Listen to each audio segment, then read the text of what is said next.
बिस्मिल्लाहिर्रहमानिर्रहीम। अस्सलाम वालेकुम स्टूडेंट्स। 9th क्लास की हम्द के क्वेश्चन आंसर्स हैं इस वीडियो में। पहला सवाल है हमारे पास कि कौन सा बंदा हम्द सरा है। ठीक है, एक बंदा नाफरमा हम्द सरा है।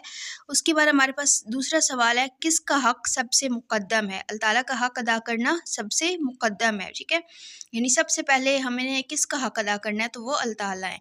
उसके बाद हमारे पास थर्ड क्वेश्चन है कि महरम और ना महरम में क्या फ़र्क है। महरम से मुराद है वाकिफ़ और ना महरम से मुराद है ना वाकिफ़। ठीक है, महरम से मुराद है वाकिफ़ और ना महरम से मुराद है ना वाकिफ़। उसके बाद हमारे पास चौथा सवाल है अल्लाह ताला का गधा किस में मगन रहता है। अल्लाह ताला का गधा अपनी कमली में मगन रहता है। ठीक है, उसके बाद हमारे पास सवाल नंबर 5 है बादे सबा घर घर क्या लिए फिरती है। बादे सबा घर घर अल्लाह का पैगाम लिए फिरती है। ठीक है, क्या इसका आंसर आएगा कि बादे सबा घर घर क्या लिए फिरती है। बादे सबा घर घर अल्लाह का पैगाम लिए फिरती है।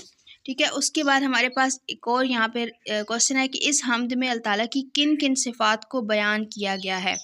शायर ने बयान किया है कि अल्लाह ताला हर शय पर कादिर है, हर शय में अल्लाह नज़र आता है और सबा हर जगह अल्लाह ताला का पैगाम लिए फिरती है।